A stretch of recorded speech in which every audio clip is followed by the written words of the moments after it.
Hey guys, I did my report on Hudson Taylor. He was a missionary to China. He was born in England in 1832, and his father was a pharmacist. This led him into the medical field where he eventually went to medical school. Um, Eventually, the Chinese Evangelical Society allowed him to go to medical training in London, and that was in 1852. During his time in London, and along with his time in his father's pharmacy, he also worked for another doctor in the same town that he grew up in. During this time, he got used to the idea of going to China for overseas missions, and he actually fell in love with the idea of doing that. He started training through financial means. He would live very meagerly. I remember at one point in time in the book, he actually gave his very last coins to somebody that was needy, and he just had to trust God to, I guess, fulfill the need that he had in that time. He was commissioned in 1853. He was at 21 when he was commissioned to the Chinese Evangelical Society. They actually were one of the lowest supporting companies to go with. So he always struggled with his finances during that time, but he trusted God for that. He was a big fan of George Mueller, who many of you would be familiar with his story about his orphanages in England, where he didn't ask for money, he didn't ask for anything, he just trusted God in that. His famous saying was to trust in the bank that won't break, and that bank is obviously the bank of trusting God for your finances. So that was a huge draw from the life of Hudson Taylor, was that he really just trusted God with whatever he needed, with anything that he needed. He would pray over constantly. Several times, and we'll get to this later, but several times he would pray for missionaries to come and to work alongside of him, and his prayers would always be answered.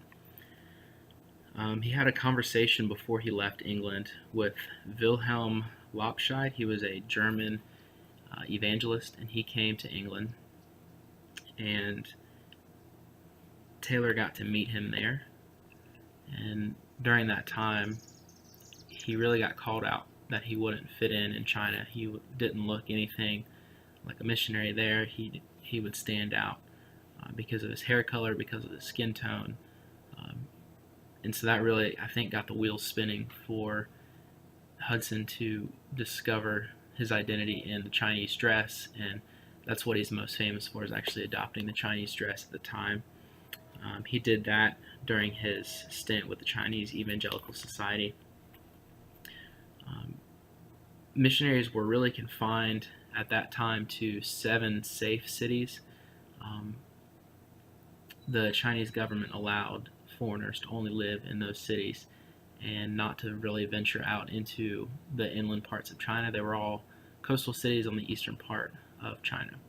So spending a lot of time near the Shanghai area, he was really stuck in those cities. His dream was to go inland, however. He knew that China was a huge area and that there were many, many people that were outside of those cities that needed to hear about Jesus, but no other missionaries were able to go, and the government really restricted where they were going to be going. So he married Maria Dyer in 1859, and there was a big controversy with Miss Aldersey, who was Miss Dyer's overseer, and she lived with her as well, and she did not see Taylor as fit to marry Maria. She really discouraged their union.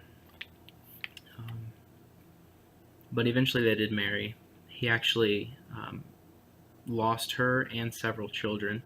He remarried Jenny, and she became a ministry partner, and then he outlived her as well. So he suffered a lot of loss in his life. His biggest accomplishment was founding the China Inland Mission, which is a CIM for short. Like I said before, he dreamed of going inland for many, many years. He started the CIM after some great hesitation. It was a large undertaking. He prayed constantly for hundreds and then thousands of missionaries to come. The CIM lived beyond him. It was a very successful ministry, and we still see traces of it today. So I was really encouraged by his steadfastness and his faithfulness in prayer. I was also encouraged by Hudson's unwavering confidence in the promises of God. And I was challenged by his boldness in just undertaking this huge feat. He ended up administrating thousands of people. He had millions of dollars going through his organization, and he was able to maintain all of it through the act of letter writing. And he ended up traveling all over the world. He would raise support. He would